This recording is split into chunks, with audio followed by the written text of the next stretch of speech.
첫 번째 경기 에스턴 빌라 대 사우샘프턴 분석 시작해보겠습니다. 빌라는 주중 경기에서 브렌트포드를 잡고 최근 부진을 탈출할 교두보를 마련했으며 최전방 스트라이커로 나선 올리 와킨스와 2선 공격수인 로저스가 상대 수비를 몰아치며 기회를 잘 살렸고 최근 4경기에서 3패를 당하는 부진 속에 순위가 하락했는데 다시 위로 올라갈 준비를 마쳤으며 필로진과 존 듀런 등 주전급 로테이션 자원이 이 경기에는 맥긴과 베일리를 대신해 선발 출전해 공격을 주도할 수 있다.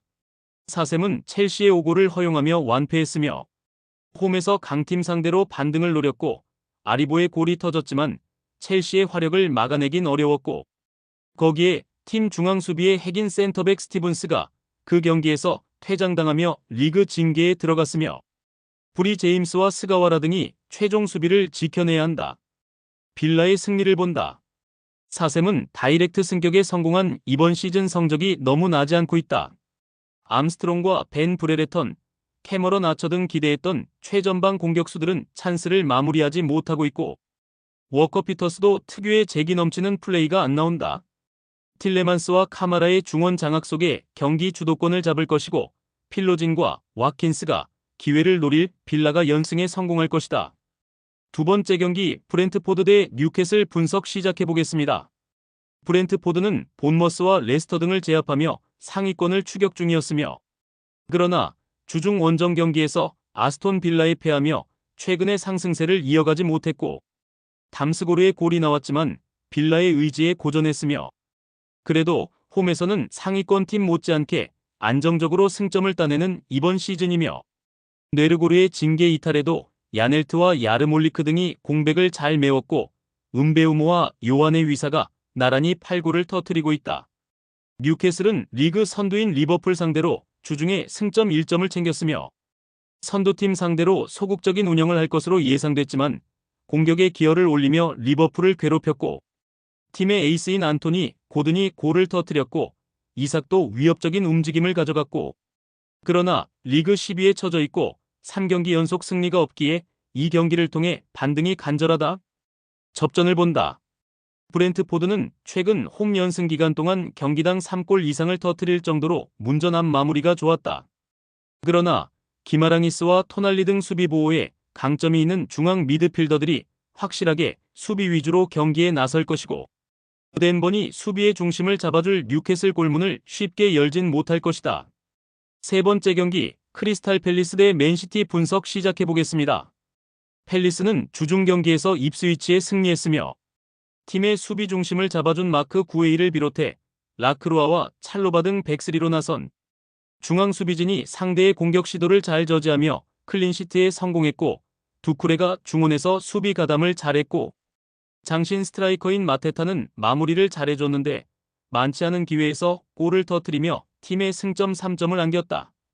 맨시티는 주중 홈 경기에서 난적 노팅엄을 완파하며 길었던 연패의 늪을 벗어났으며 선발로 출전한 데브라이너와 귄도인, 베르나르도, 실바 등 중앙 미드필더 자원들이 경기의 주도권을 완벽하게 장악했고 도쿠가 측면 돌파로 상대 수비를 휘저었고 후벤 디아스의 리드 아래 수비가 안정적으로 클린시트를 합작한 것도 인상적이었다. 맨시티의 승리를 본다. 최근 분위기가 좋지 않은 건 사실이지만 주중 노팅엄을 잡으며 어느 정도 나빴던 분위기를 벗어났다. 포든과 데브라이너, 베르나르도, 실바 등이 경기 내내 측면과 중원을 오가며 공격 기회를 만들 것이고 홀란드가 특유의 안정적인 마무리를 해줄 맨시티가 승리하고 연승에 성공할 것이다. 네 번째 경기 베티스 대 바르셀로나 분석 시작해보겠습니다.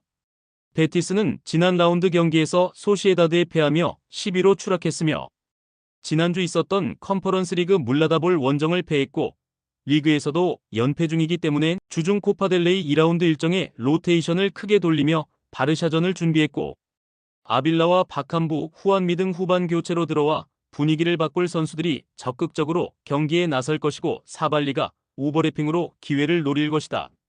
바르샤는 주중 원정 경기에서 상승세의 마요르카를 잡았으며 라스팔마스의 충격적인 패배를 당하며 레알과 아틀레티코 등 추격자들에게 추격의 빌미를 허용했는데 다시 한숨을 돌렸고 그러나 한 라운드 결과로 순위 역전을 당할 수 있기에 안심할 상황이 아니고 이번 원정에 전력을 다할 것이며 타이트한 일정 속에 마요르카전에 결장한 레반도프스키가 최전방에 나설 것이고 공격 포인트 17개의 하피냐가 팀 공격을 주도할 것이다.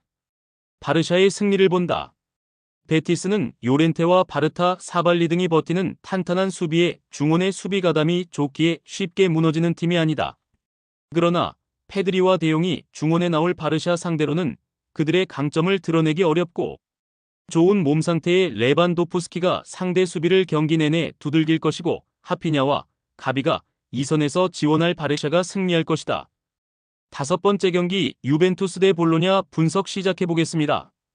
유벤투스는 지난 라운드 레체 원정에서 캄비아소의 골로 승리하는 듯 했지만 경기 종료 직전 동점골을 허용하며 승점 1점 추가에 그쳤으며 그로 인해 리그 유일의 무패팀임에도 6위에서 벗어나지 못했고 칼루르와 페데리코 가티, 캄비아소 등이 중심을 잡는 안정적인 수비진이 있지만 골이 기대만큼 나오지 않고 있으며 블라호비치와 밀리크 등 장신 스트라이커들의 부상 이탈이 크고 그래도 콘세이상과 티모시 웨아 등은 언제든 해결을 기대할 수 있다. 볼로냐는 주중에 대승을 거두고 코파 이탈리아 3라운드로 진출했으며 포베가의 선제골이 나왔고 오솔리니와 카스트로 등이 추가골을 터뜨리며 팀의 승리를 이끌었고 그러나 코파 이탈리아와 리그, 챔스로 이어지는 타이트한 일정 속에 로테이션을 돌리지 못한 건 아쉽고 이번 원정은 체력적 부담이 크게 다가올 수 있다. 유벤투스의 승리를 본다. 원정팀은 세리에 정상급 볼란치인 프로어를 중심으로 중원에서 점유율, 경합은 물론 강한 압박을 구사할 미드필더진이 있다. 그러나 로카텔리와 파지올리, 울리언 등이 나설 유벤투스 상대로 주도권을 잡긴 어렵고 일디즈와 티모시 웨아가 상대 수비의 뒷공간을 집요하게 파고들 유벤투스가 승리할 것이다. 여섯 번째 경기 맨유 대 노팅엄 분석 시작해보겠습니다.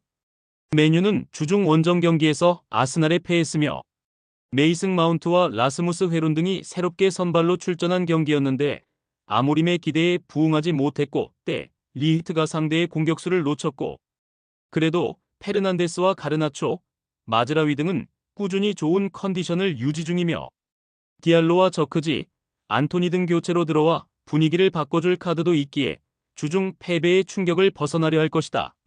노팅엄은 주중 경기에서 맨시티에 패했으며 상대가 6연패를 당하며 분위기와 경기력이 최악인 상황이었기에 내심 승리를 노렸지만 원하는 결과를 얻지 못했고 홈에서는 승점 추가를 잘했는데 최근 원정 성적이 떨어지며 순위도 하락 중이며 아스날과 맨시티 상대로 원정에서 연속 3실점하며 연패를 당했다.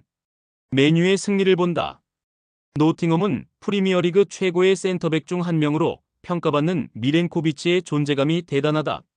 그러나 아이나와 알렉스 모레노 등 측면 수비수들이 원정에서 자주 공간을 허용한다. 레시포드와 가르나초, 안토니 등이 빠른 발을 앞세워 원정팀 측면을 공략할 맨유가 승리할 것이다. 최종 조합은 영상 아래 고정 댓글로 말 걸어주시면 오늘 정보방에서 무료로 공유해드립니다. 제발 손해보면서 토토하지 말고 다같이 웃으면서 즐겁게 베팅합시다. 함께 하실 분들은 부담 갖지 마시고 편하게 말 걸어주세요.